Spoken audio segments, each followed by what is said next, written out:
আগামী 22শে জানুয়ারি 2024 অযোধ্যায় নবনির্মিত রাম মন্দিরের দ্বারোদ্ঘাটন হবে।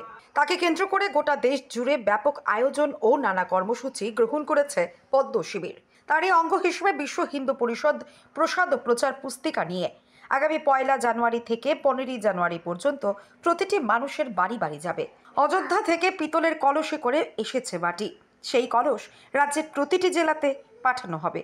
রবিবার আগরতলা উমা মহেশ্বরী কালী মন্দিরে বিশেষ পুজো করে প্রত্যেকটি জেলায় কলস পাঠালো বিশ্ব হিন্দু পরিষদ। রাজ্যের প্রতিটি জেলায় প্রত্যেক নাগরিকের বাড়িতে গিয়ে বিশ্ব হিন্দু পরিষদ আগামী 22শে জানুয়ারি রাম মন্দির উদ্বোধন অনুষ্ঠানে উপস্থিত থাকার জন্য আহ্বান জানাবেন।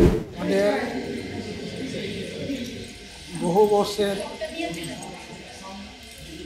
অপেক্ষিত যে রাম মন্দির অযোধ্যাতে নির্মাণ সম্পূর্ণ হয়ে গেছে, তার উদ্ঘাটন হচ্ছে আগামী 22শে জানুয়ারি 2024।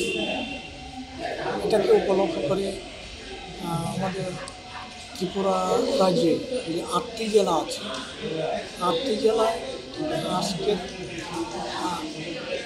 8টি কলস, প্রত্যেকটা জেলায় একটি করে কলস যাচ্ছে। এই কলস নিয়ে প্রত্যেক বাড়িতে বাড়িতে 1 তারিখ জানুয়ারি থেকে 15 তারিখ জানুয়ারি পর্যন্ত আমরা সবাইকে আমন্ত্রণ করার জন্য এই কলস সঙ্গে নিয়ে আমরা যাচ্ছি।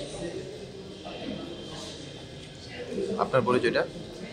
আমি সচিন কলই, সভাপতি, ত্রিপুরা বিশ্ব হিন্দু পরিষদ উপপ্রান্ত সভাপতি।